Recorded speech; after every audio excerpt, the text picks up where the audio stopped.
Hey everybody, remember, if you're a fan of the Tennessee Volunteers or just sports in general, please like, comment, and subscribe. Any and all support's greatly appreciated. Now, let's get to the video.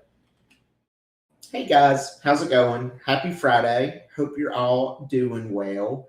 Figured I'd make a video this morning. As of today, we're officially 1 week away from what should be the Joey Aguilar decision on whether or not he will have another year of eligibility. A quick recap for those. I've made a couple of videos on this, but to boil it down, Joey is following a similar path as Diego Pavia from last year, right? Where he says, hey, his community college years should not count towards eligibility.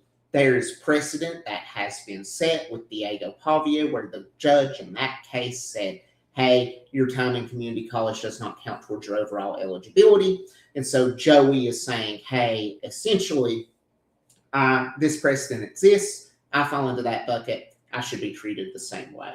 As it stands today, February 6, 2026, Joey Aguilar was granted a temporary restraining order, aka a TRO, which essentially means courts say on the merits of the case, on the surface, it appears as though Joey would have enough standing and precedent for them to say, NCAA, you literally cannot prevent Joey from playing. So we're going to say you can't hurt the University of Tennessee or Joey Aguilar. Hurt's not the right word.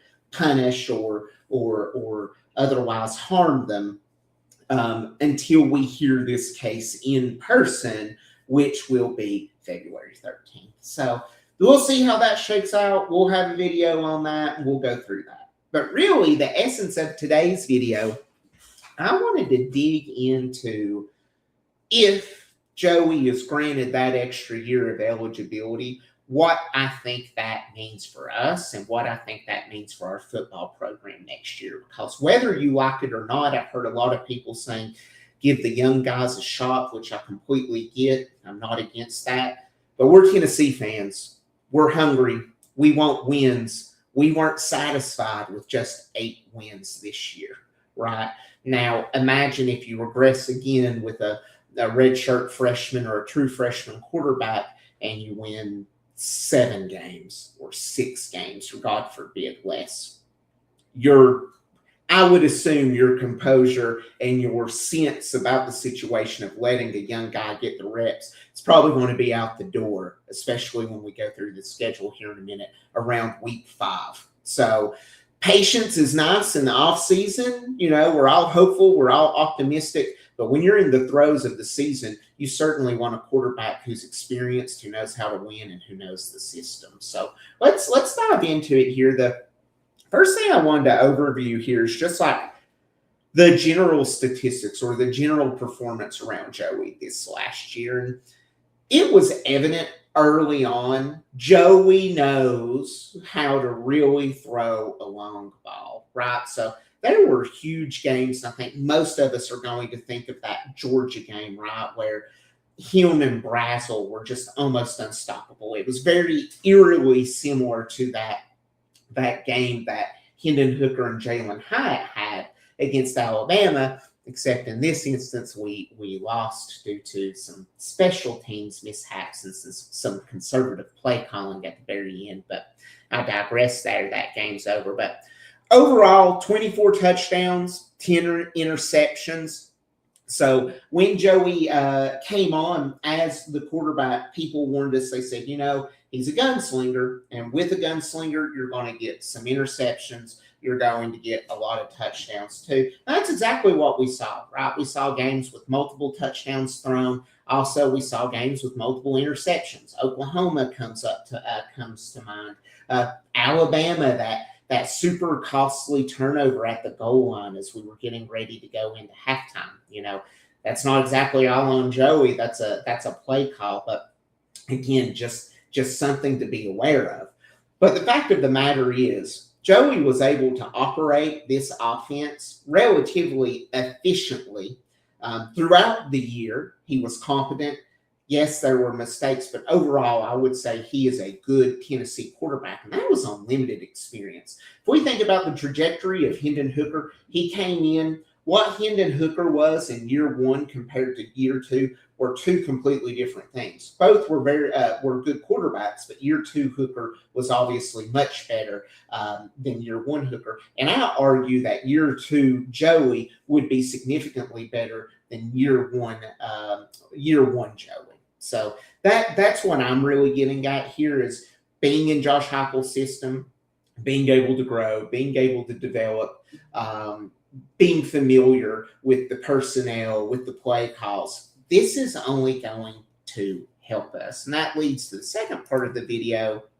We'll have a more dedicated, deep dive video on this in the coming weeks and the coming months, as 210 days until football starts back up. So we'll have ample time to do game by game analysis and what to predict. But I thought it'd be fun, just a gut reaction. And again, this video could age very poorly depending on next week. But just going through here and thinking on the surface level, what to expect if Joey Aguilar was to return as quarterback. So Furman, chalk it up, win. We don't have anything to worry about that.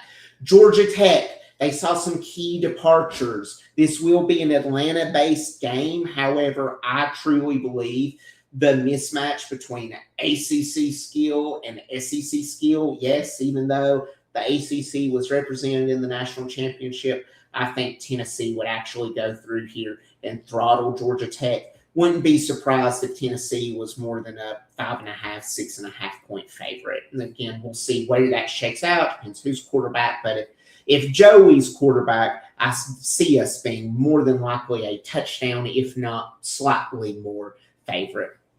Kennesaw State, if I'm not mistaken, Jerry Mack's the coach there, doing great things. But again, it's Kennesaw State. Nothing to worry about. This is where we start to get into the throes of it. Against Texas. Now, I always like to say I'm the ball truther. I'm going to be realistic. I'm going to be honest with you in my thoughts, in my expectations. Year one of a Jim Knowles defense, getting things up to speed, quality of competition not exactly being there previously in the season. You have Arch Manning coming to Knoxville. It's going to be a pseudo homecoming for the Manning family. I think even with Joey Aguilar, you drop that Texas game, so you get your first loss. Alex Golesh returns home to Knoxville. Kind of the inverse of what I just described. Had a lot of players leaving the transfer portal. He's a great coach. He's a great OC. I think Jim Knowles is going to have a defense in place with experience by this game to be able to handle Auburn, and Joey Aguilar should be able to ball out on a pretty good Auburn defense.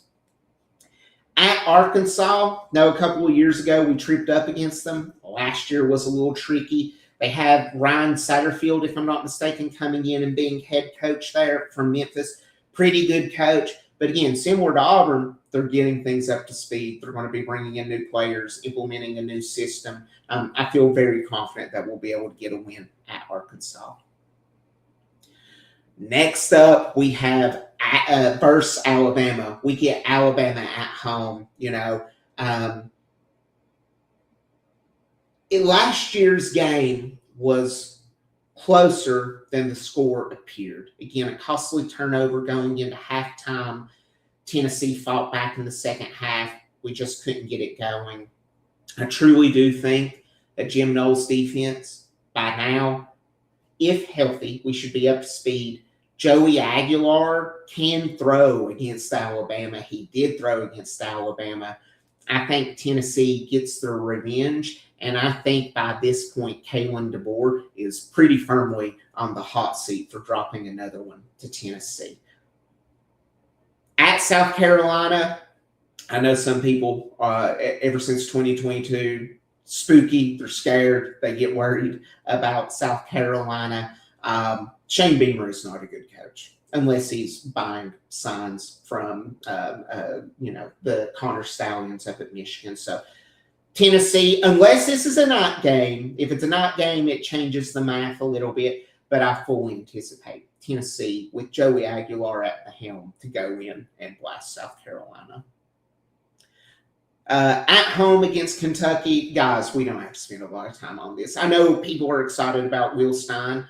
Hopefully he does good enough. Bold choice to coach at Kentucky, leaving Oregon. I feel like he probably could have got a little bit more of a premier job than that, but maybe that speaks to his character that he's super excited for a challenge. But I'm not overly concerned about Kentucky. At Texas A&M, Mike Elko.